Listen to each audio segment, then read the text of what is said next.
Welcome back to my devlog series about a zombie slaying roguelite. Today's video is the first one in a 3-part series about creating a gameplay loop.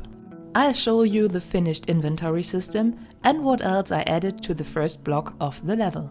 But first let me explain my gameplay loop.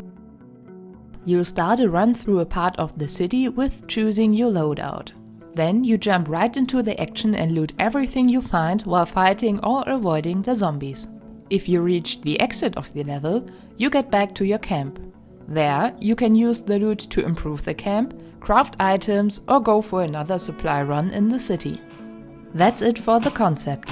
Now on to actually creating the loop. First, I had to wrap up the work on the inventory. The slots in the hotbar are now better visible and the selected slot has a more obvious highlight. This little function over here takes in the slot in the hotbar you select by pressing the number keys.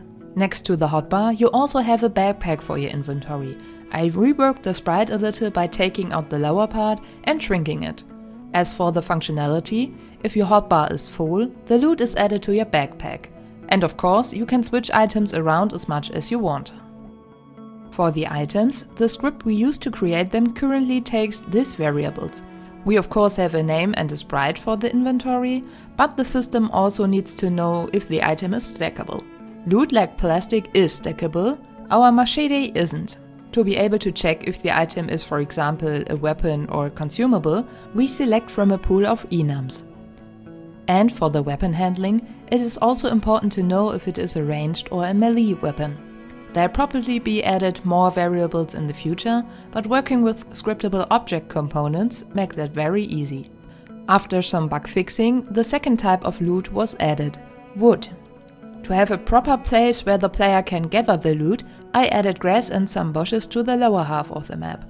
After that, I also added a script and a collider for constraining the camera. Now the camera will stop when it reaches the border of the level and won't show the black, empty area around it. To give the level design more depth, I thought about environmental storytelling. I really like games like The Last of Us or Baldur's Gate because you can find many story details in the level. So I want to include little bits in my levels as well. Here on Oak Lane, I implemented a car that crashed into a tree and obvious signs of where it came from. In a later part of development, the player will be able to enter this house and look what happened inside.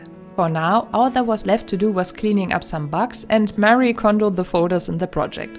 For the next part of the gameplay loop, I'll focus on creating the scene of the camp, saving the inventory in between scenes, and implement the beginnings of an enemy AI. Leave a sub if you don't want to miss it.